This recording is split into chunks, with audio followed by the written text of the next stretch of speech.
ఈరోజు మన టాపిక్ ఏంటంటే మన ఆత్మీయతను కోల్పోవడానికి కారణం.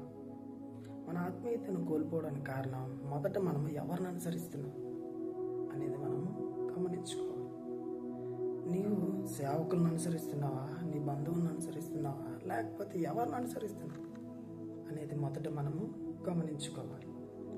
తర్వాత ఇంకొకటి ఏంటంటే, ఇక్కడ మనం ఆలోచించాల్సింది ఏంటంటే, మనం ఎప్పుడు కూడా ఆయనను మాత్రం అనుసరించాలి.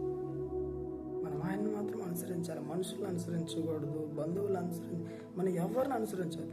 నీ హీరో ఆయన మాత్రం.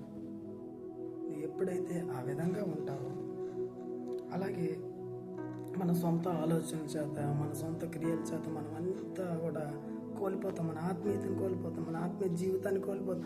అలాగే ప్రతి ఒక్కటి కూడా మనం కోల్పోతాం. గమనించండి, మన ఆత్మీయతను మనం కోల్పోవడానికి కారణం మనమే. మన సొంత ఆలోచనలు, మన సొంత క్రియలు. ప్రతి ఒక్కరు కూడా అనుసరించాల్సింది ఆయన్నే అనుసరించండి. అలాగే మనం ఎవరిని కూడా సేవకులు కానీ, మన సొంత వారిని కానీ మనం ఎవరిని అనుసరించకూడదు. మనం అనుసరించాల్సింది ఆయన ఒక్కరిని. మన ఆలోచనలు, మన సొంత క్రియలు, వీటి వల్లే మనం కోల్పోతాం. మొదట మనం ఎవరిని అనుసరిస్తున్నాం, మనం ఎవరి మీద మనం ఆధారపడాం అనేది గమనించాలి. తోటి స్నేహితులు కాదు, నీ తోటి బంధువులు కాదు, ఎవరిని నువ్వు అనుసరించినా నీతో చివరి వరకు ఎవరు ఉండరు.